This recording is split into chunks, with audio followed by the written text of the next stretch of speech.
Ano pangalan nyo, kuya? Edison Bukad. Sir, kamusta po biyahe natin? Ang tumal. Isa't kalating oras lang din pinapasukan eh.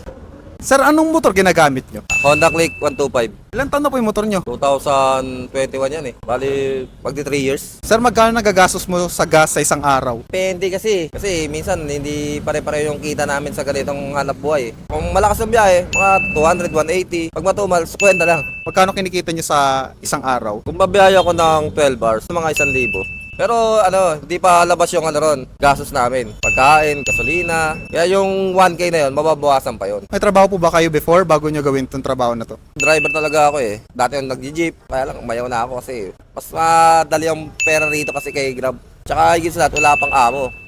Tanong ng iba, mahirap pa pumasok sa Grab?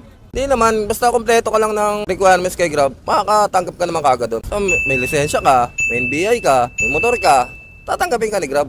Hindi naman mahirap pumasok dyan. Non-pro o professional? Professional talaga kailangan dyan. May ibang nag-a-apply dyan, non-pro, kaya lang in 3 months, i-deactivate ni Grab kasi mag-renew ng professional. Magkano kinikita nyo sa isang buwan? Kung masipag ka talaga, kaya ng 45. Kung masipag ka. Kasi depende pa rin sa driver yan. Worst experience sa pagiging Grab driver? Yung mga walang yung pasahero, fake book, ayan. Tsaka yung higit sa lahat yung customer na masyadong pa importante, tinatawag-tawagan mo na, hindi ka pa rin papansinin. Abuti ka pa ng 20 minutes, idadrop mo lang yung pagkain na. Imbis na nakabalik na kami, tapos may booking na kami, nag-aantay pa kami para sa kanya, di ba? Tsaka higit sa lahat yung mga magpapaket ng piplo, tapos walang katip-tip, tapos walang elevator. Best experience naman? Ang palong ni Grab, palong talaga ni Grab, ang the best dyan. Yan ang pinakamasarap kay Grab. Pag nagpalong si Grab, minsan 30K, 50K, 65, depende sa sipag mo yan kung magkano ipapalong sa'yo ni Grab. Yun ang pinakamasaya talaga noon, pagka pinalong talaga kami ni Grab. Last na lang, sir.